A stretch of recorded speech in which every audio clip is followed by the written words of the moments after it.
Hello again, everybody. It is Kevin Skeens. We are on our third segment here of the TCF Presents Try Love podcast. And I'm joined again by Nancy Nystrom, the founder of the Casa Hogar Los Angelitos in Manzanillo, Mexico.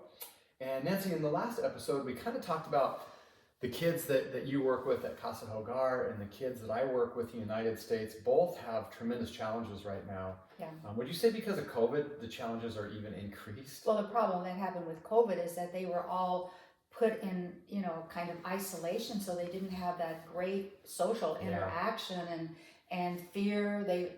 People became frightened. They didn't know what was going to happen, and so it affected them psychologically, educationally, socially, physically. They weren't getting the physical activity that they'd gotten before. We tried in our own work to maintain our programs. We would take the kids, they couldn't maybe be around other kids, but we'd have a lot more physical activities in the Casa Hogar. And we also had people working with them while they were taking their classes online. So that COVID honestly did not affect our children as much as they did the children in the community. Wow, that's interesting. That's powerful. Well, you said a word a second ago that this segment is going to be dedicated to, and it's the programs at Casa Hogar and the healing power. And I think one of the most exciting things of my life, to be honest with you, is coming down to Casa Hogar for over 20 years now. When I started to see the success that Casa Hogar was having, in other words, they were taking these kids from abuse, abandonment, sexual traffic victims and turning them into college graduates and proud dancers. And I kind of started studying, and I think I even had some old videos of me talking about, I'm doing a study this summer at Casa Hogar, and I did start to notice the strength of the programs at Casa Hogar. And one of the programs that I think has made, in my opinion, the most profound effect on your organization, and then, I kind of have implemented that in my organization, is the healing journey. Yes, that truthfully has been a tremendous program. We have the Ballet Folklorico, which is also part of that, our program, but the healing journey comes in and working with the kids, giving them that sense of who they are, mental health, working with their thinking, how they think about themselves, what they do, the voices that they listen to inside their own heads. It works with their traumas from the past that they've had, coming in with all the baggage that they carry, all the hurts and the pains that are so deep inside. It also includes our physical program on site and the Casa Hogar, different things that we do. We take them on outings, we do all kinds of things that gets them out there and moving and thinking and enjoying and socializing. Basically, there's 5 systems, just pretty much the same as what you have developed in your Try Love. And what we have found with our healing journey approach is that it can take a child and move this child from trauma, a child that does not participate, a child that is angry or has this resentment, is negative in their attitude, the entire, all of these things, and it can move them over here and replaces all of these negativeness attitudes with something positive and changes. And it's done through all these different things: mental health, physical activity and health, spiritual. Well, so let's talk about one aspect of the formula then. So one aspect of the Try Love formula is dealing with the heart. Now, in your case, these kids are never going to be able to achieve anything, whether it's education or relationships, if they don't heal their heart. Exactly. And one of the things I've noticed at my organization is a player will never be the best version of themselves on the court or on the field, whatever the sport may be. Or we could even say, in the business world, you'll never hit your potential if you're not healing the wounds of the heart. Yes. And I know it sounds kind of sentimental and mushy, but that is the reality. I've seen very few players that can achieve great things on the court if they're a mess off the court. So it's kind of like the whole body, mind, and spirit approach. So will you share with us specifically some things that you do in the healing journey, maybe with the home psychologist that's helping these kids heal their heart wounds? Boy, there's a lot of different techniques that are used. The first thing that I think I mentioned this before that we do is to come in and just give them that affection and just let them know and feel that they are loved and that we're there and to be there for them. But we do other things. We try to help them to gently look at the past.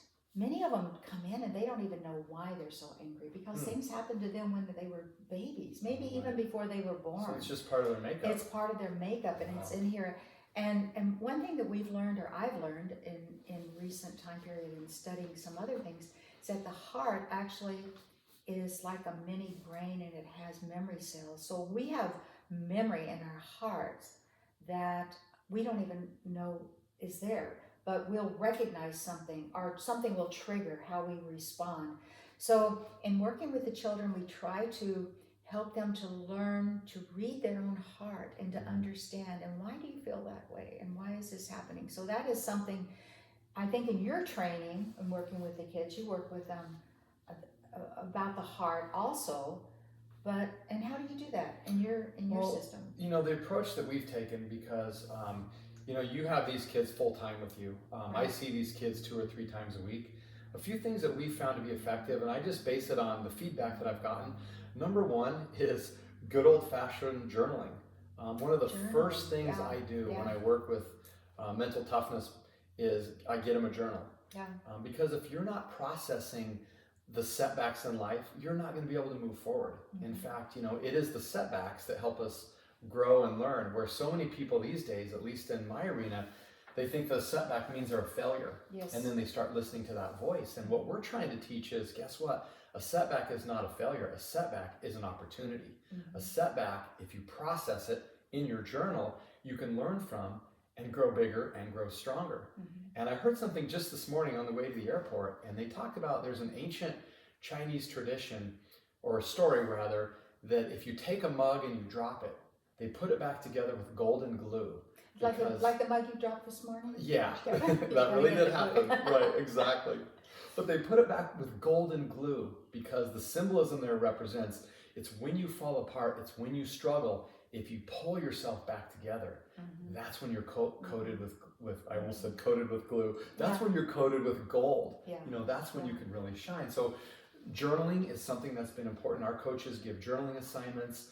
I always have our players not only journal their wins, but especially journal when you do something that you're not proud of. Journal when you're struggling with something. I did that when I was growing up, and I think that helped me in my life, and indirectly I recognized that this might also help our children because I wrote things down. With feather and ink? Yeah, thank you. No, it was the dinosaur blood. There you go. Thank you so much. Chink, chink, chink. And the tablets. On the tablets. You're so sweet. Oh. But I did. I wrote a lot. In fact, I have a book that's probably 60 years old of things that I used to write and thoughts. And it really, really helped me to deal with some of the hurts and. Well, yeah, and you can go back and visit some of those entries. That's exactly right, and then you can understand what's happening. Yeah. Well, also at the Casa Hogar, we have taken it a step further, and we not only do the journaling or have them do journaling, but we also have them do artwork. We have them draw things, but we try not to take it like, okay, this is a therapy class. But let's do some work on drawing. Let's do this. We some of the kids work with paintings, different paintings, and paint. Well, what would you like to paint? How do you see yourself? Just things that starts trying to get them to look at themselves and look inside. And really, you're rewiring the brain. Yeah. There's a lot of stuff out there right now about neuroplasticity, the ability of the brain to grow new brain matter, and anything like that is very powerful. This is maybe not on the same level, but many times when the kids come into the Casa Hogar, they come in feeling they have no worth. Now that's part of that heart thing. When you feel like in your heart, I have no value to anyone because I was abandoned. My mother didn't want me. My father, I was in a lot of trouble, so I must be here. This is like a prison, even though it's not. I'm being put someplace away. So they have that sense of, I have no value. I'm nobody. And one day, I remember this, and I do it now frequently, but the very first time I did this, I set a bunch of the boys around. There was about 8 or 10 of them. They were all kind of struggling a little bit, and I said, well, I want each one of you to tell me why you're here, why you're in the Casa Hogar. And they each one started out saying, well, I'm here because my mother didn't want me, she left me. You know, it was always something. Right. And then another one was there because I was bad. I was always on the street. My mother didn't know what to do with me. It was always their fault. Something was wrong with them. And so I waited until they all came back around. And I said, you know what? You're here because God, and I told them the story about how God spoke to me and that He was going to take care of the children, or that He loved the children so much. And I said, you are here because God loves you so much and you're so important to Him. How many millions of children are out there? They have no place, they have no home, but you have been brought in here, and now you'll have the opportunity to grow and to develop and to become somebody really special. You're very special. Yeah. Well, and Nancy, that is part of the fun study that's been ongoing for me. Is, you know, that's something that you've always done at Casa Hogar, and you know, when you really research that, that's a tool that we teach called reframing. Yes. You know, which is you take that negative and you look for the positive, and you know, you guys have done a really good job at teaching these kids and empowering them. If they have tools to change their lives and they use their tools, their lives will be changed. Exactly. So I think the reframing is extremely really important, and that's one of the things that our healing journey works with. Emmy Carvajal is in charge of that with Dr. Gieber. And what they do, you first have to kind of go over here and realize what it is or why you are feeling the way that you're feeling. What is it? How do you feel about your mother or your father? Well, you know, and a lot of them don't want to say that because down deep inside, everyone wants their mother to love them. They want to be with their mother, even though if their mother was abusive, even though if their mother abandoned them. So that's really hard. And so one of the reframing that we try to do in that situation is to move that, maybe the mother was a prostitute or maybe she was abusive. We try to move her actions, separate her actions from her, so that they can still love the mother, still care about the mother, but not the actions. So by separating the two, you're reframing, and then you're putting that new thoughts and new ideas and a new way of thinking about that relationship. Well, that's a great part of the process. I think reframing is one of the most important things we do also for ourselves. I was, my father died when I was 6 months old, and my mother married again, and then she lost her second husband in the war, and so when she married the third time, I was by that time 5 years old, and he didn't want older children. He felt like, well, I'm too young to be the father of 5, and my older brother was 7. And so we lived with my grandparents. Well, somehow, and I don't know where it came from, but somehow I reframed that to not be where my mother abandoned me or left me, but where I actually was in a much better situation being with my grandparents because it was more stable, it was more comfortable, and the way that I grew up gave me a sense of security that I don't think I would have had if I had been living with my mother.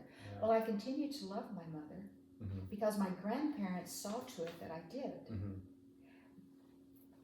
But I also recognized that I wasn't living with her.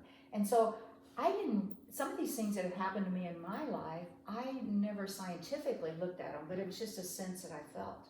Where these kids need to know that they're safe and they're secure where they are, and feel good about it, not to think they're in prison. Well, and see, that's what I love about the new science now. You talked about the little brain and the heart. Yes. You know, there's over 30,000 neurites in our heart to make up the little brain in our heart. I think it's really neat that the new science now is backing everything, you know, that you're talking about here with science now, which I have found, you know, in the work that I do, if I can give a kid, you know, from a neuroscientist a quote as to why we're doing this and how it works, you're getting more buy-in. So then you can affect more lives. That's right. And one of the things that we've done, I don't know if you're doing this at Casa Hogar, but one of the things that we found effective is for girls to have an accountability buddy. So what we mean by that is when we're talking about healing the heart, the healing journey, one of the things we talk about is not only journaling, but you need to process, whether it's with a therapist or a trusted adult or a friend, or in this case, a teammate, you need to process.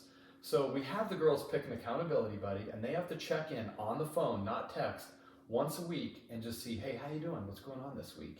And the neatest thing happened is we had a girl that had been struggling with an eating disorder for about 3 years. And she was in therapy, and her parents were doing everything they could for her, and she just couldn't get over it. She was really struggling. Well, she got an accountability buddy. And after about a month and a half of having this accountability buddy, her eating disorder was pretty much healed. Her mom reached out and said, she's never been doing this good. And she was able to trace it to this once a week conversation with an accountability buddy. Encouragement is, and we do that in maybe in a different way, although we do have, when a new child comes in, our other children that have been there always kind of take them under their wing and help them. I've noticed that. Yes, and they love them, and they will say, no, you can't, let's do this, or come over here, or if they fall down, they help them lift them up. It is really a big brothering or a big sistering sort of thing. Mm-hmm. And like you say, an accountability, but encouragement is a number one thing also. A lot of families don't encourage their children. They, instead of encouraging them to do the things positive, they are judgmental in, well, you have to make an A, you have to do this, you have to excel in this, you have to make, right. If you want, and it's always this push, and I think that's one reason kids feel a lot of stress. Yeah. And instead of just encouraging, hey, Yeah. you did a great job with that, maybe we ought to develop that technique. And we try to do that in different ways, because a lot of our kids come in and you would say that they have learning disabilities because they haven't had the opportunity Mm-hmm. to develop their Mm-hmm. skills and their talents. So you have to work with that. Mm-hmm. And if we say, well, everybody's going to make a straight A, Right. then you're going to have failure. Yeah. And so you have to take it from a different perspective. I forget what the percentages are, but kids that come from poverty are criticized, seems to me, like 30 times more than kids who don't Wow. come from poverty. Well, And I don't know why that is, but Well, let's end this segment with a story. You said a word a second ago about encouragement, how a little bit of encouragement goes a long way. Well, I know at Casa Hogar, there was a young lady who you encouraged, and you encouraged her to go through college and finish. She did, and it kind of opened the door for other all the rest, people. you're talking about Brenda But would you, Leslie, yeah. real quick, in the last Yeah. 3 minutes, just kind of give us a quick Brenda story? Because those of you that aren't familiar with the project, to me, this is like the grand slam home run of Casa Hogar. Well, So where'd she come from? Brenda what did she was do? the oldest of a family of 5. Okay. And that family was reported to us from the state social system, Uh-huh. and a family in great need. So we go, and Lupita did the evaluation, and we bring the family in. Well, Brenda, when she first came in, she cried all the time because she missed her mother. Her mother had abandoned the family, and it was just working with her. She was always had to have that mother. She was always in charge of the rest of the family. And we said to her, first of all, we said, Brenda, you're 9 years old. You're part of the Casa Hogar. We will take that responsibility for you. You can just be a 9-year-old and accomplish. So we went from there, and then when it was time for her, she went all the way through junior high school. When she went into the high school, we had others that were there, but we had not had anyone that finished high school until Brenda came. And then she was determined. We kept encouraging her, yes, you can do it. And she was determined. And part of the thing was, Brenda, you are an example to your other brothers and your siblings. Yeah. And so what you do will affect what they do as well. She graduated from high school, and she had like a 9.4 or something like that. And she didn't think she'd go into college.